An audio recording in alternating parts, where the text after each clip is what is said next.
Hello and welcome to James's Photoshop tutorial. In today's session, it's the first part of the Photoshop tutorial where we're just going to show you some of the basics of how to use Adobe Photoshop.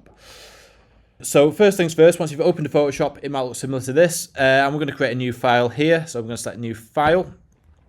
Basically, this opens a window where we can change how big our canvas or our project will be. We can do it a custom size, but we can also choose from some templates as well as. So if say you wanted something in A4, it'll do it as an A4 sheet. But in this case, we're going to create a movie poster based on the Premiere tutorial that we did previously. So I'm going to select poster. I'm going to press create, and this brings up this the poster size perfectly for us. So the first things first, we need to import our image. So let's find an image we can use first to start playing around with. So if you open up Google, and if you go to the classwork tab, and you should see Photoshop tutorial there, and the assets link. If you select that and open that up, you should be able to see a few folders that we've got some that we can have a play around with. If you go to the protagonist folder in there, you will see a few images that we can use. So we're going to create a poster based on the film that we made. So chances are we'll probably want to use our main protagonist to be on the poster. I think it makes sense. So we've got a few different poses from him there. Choose which one is best for you, and I would suggest you download that. So right click and press download, and that'll download to your downloads folder. Once that's downloaded, you'll find it in your downloads folder there. And all we have to do to put it into Photoshop is to drag that straight into our canvas. Don't put it up here because it'll create another file, but make sure it goes actually onto the canvas itself, and it'll put a box around it like this with a cross, and we can scale up if we need to, but to be honest, I'm happy with the size it is. And all I'm going to do is press the tick box at the top once it's in. Once that's done, I'm going to show you a few things here. So here are a bunch of tools that we can use in Photoshop. You'll be using many of these tools throughout. I'm going to go through only a few of them today in this particular session. So for example, this tool here is the move tool, which simply moves the image around. And this selection tool is something that I can select a certain area, a certain space of the image, and if I press delete, it will delete that part of the image. But I don't want to do that just yet, or at all really at the moment. So I'm just going to unselect that as well, just to make sure I go back. And here is what we call the layers panel. So in the layers panel here, you can see that we've got the background, the white background that I had before, and our protagonist 2 there. So any image that we import into Photoshop will appear in this layers panel, because that's what we call them, layers, those images. So I'll revisit the importance of this layers panel shortly, but first things first, I want to be able to remove the background of this image because it's not great, and I'd rather it be perfectly white. So what I want to do is make sure this layer is editable. To make sure it is editable other than just resizing it, what I'm going to do is I'm going to right click on this, and I'm going to select rasterize layer. So I am on a Mac, so it might be a bit different to mine, but rasterize layer, once you right click it, and that just gives us the option to edit it a bit more. First tool I'm going to use is the object selection tool. So there are many different ways to remove a background. I'm going to show you a few different ones to begin with. So on the fourth tool down, you'll see a tool that says object selection tool. And all I have to do is use this, highlight over the, click, drag, and highlight over the image that I want to be selecting. And that basically finds an image based on that selection. Depending on how fast your computer is, it might take a few seconds just to process that. If there's any bits where it's not really captured it here, you can actually use shift and drag to select an additional part. So I'm going to show you in a second, because I see it's not really done his beard properly there. So what I'm going to do is I'm going to Control and plus to zoom in on the keyboard, and that's a little shortcut you can use to zoom in, and minus, Control and minus to zoom out. So you can see I'm just going to zoom in here, and you can see here that his ear's not properly done, his beard isn't. So I'm just going to hold shift.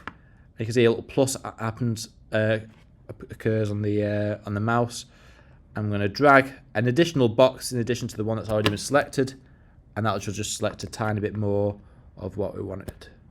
There we go. Now you can see it's still not done it properly, but what I'm going to do is I'm going to show you how to fix that in a second. And this isn't perfect here. Let's see if we can do that. That's a lot better. There we go. Okay, so if you're happy with that, I'm just going to zoom out. So Control and minus. I'm going to select and inverse. So it's going to inverse the selection. So instead of selecting him, it's going to select the background. And all I have to do is press delete or backspace, and that will remove the selection there. So I'm going to use the, well, if you want to use a professional name, rectangular marquee tool. I call it the selection tool, but whatever works for you. I'm going to select this and just select off it. And just go back to what it was before. As you can see, we've got a bit here that's not been cut out and a bit obviously where his beard is. So I'm going to show you a few other techniques we can use to remove the background. So I'm just going to zoom in here. And I'm going to use this lasso tool. So the lasso tool basically works like this. I can select an area, it selects it back freehand, and I can press delete and it'll just delete it from that space. Obviously, we don't want to delete that, and it's a bit unreliable. But if you select the polygonal lasso, what you can do is just do it through straight lines and then reconnect it and then press delete, and that'll delete that area there quite nicely. Alternatively, you could use a eraser tool. So the eraser tool is a bit lower down. So you see here, if you select this, so if you see here, the eraser tool is there. So if I select that, oops, it'd help if I deselected that bit there. Make sure you deselect it once you've finished. You can use that to erase certain areas if you want to. So it's a bit jagged there, isn't it? Oops, is it too much? Oops. And you can adjust how big or small the eraser is, and with any brushes that you may end up using on Photoshop up here. So here you can adjust the size, or you can adjust how hard it is. So if you bring it down, the removal will be a lot softer, with much more feathered. Obviously, you could do it the other way around and make it much more stronger and remove it that way. Now, if you hold down the eraser tool, similar to what we did with the lasso tool, you'll find the magic eraser tool. Sorry, not the magic eraser, the background eraser. And if you use that, so I'm just going to change the tolerance of this to around 17%. Let's see what happens. For the beard, you can see I can remove that quite nicely without it affecting too much of his actual beard. So it's quite unkempt, isn't it? So let's do that. I could maybe use the normal eraser just to clean up some of the dirty edges as well.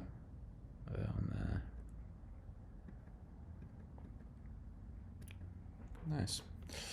So with that in mind, that's another way we can remove the background. Another option could be, if you hold down the object selection tool, would be the magic wand tool, which is quite useful for just selecting really obvious differences. So if you select it here, for example, with the gun, it'll just find a selection that you could just select based on the colour here as well. And maybe this bit here I could remove as well by just selecting it. It'll find it and it'll select that, make a selection out of it, and we can deselect it with the selection tool there. Okay. So that's a few different ways to remove the background. Everyone will have their own preference on how on what they use or what they prefer to do with it. What I advise is you just find out what works best for you. So the next thing we need to do is have a look at what we're going to use for the background image here. Now I've got a few backgrounds that I could use.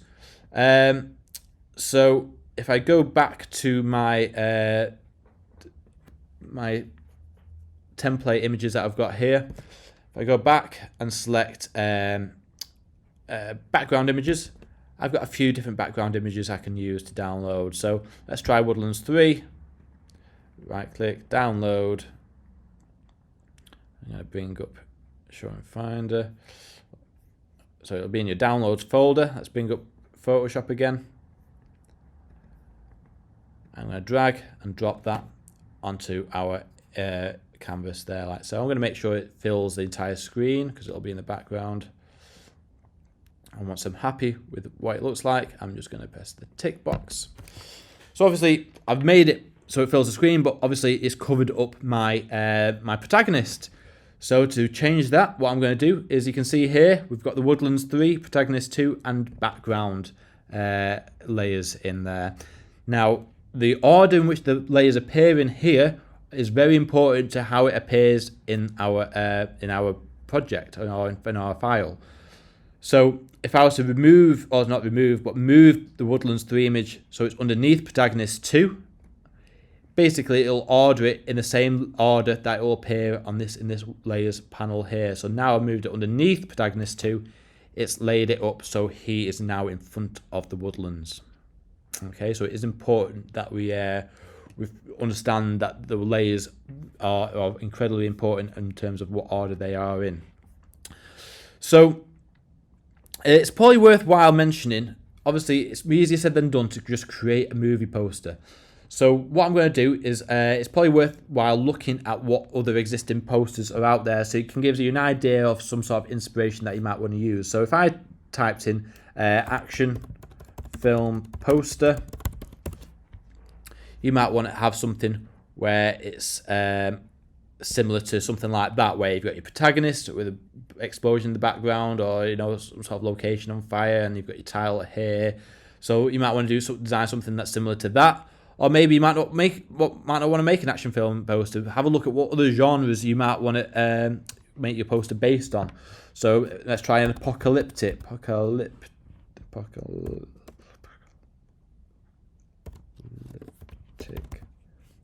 film poster. So apocalyptic film poster. So we've got a few things like the road here. You've got this cargo film. I'm not seeing it. Martin Freeman's in it, but yeah, you've got a few different inspirational posters that you might be able to find out what you could do with your own poster and create something similar to how these are structured. Okay, so you might have something where it is structured where you have some sort of protagonist and some sort of background where things are on fire or some sort of destruction in the background.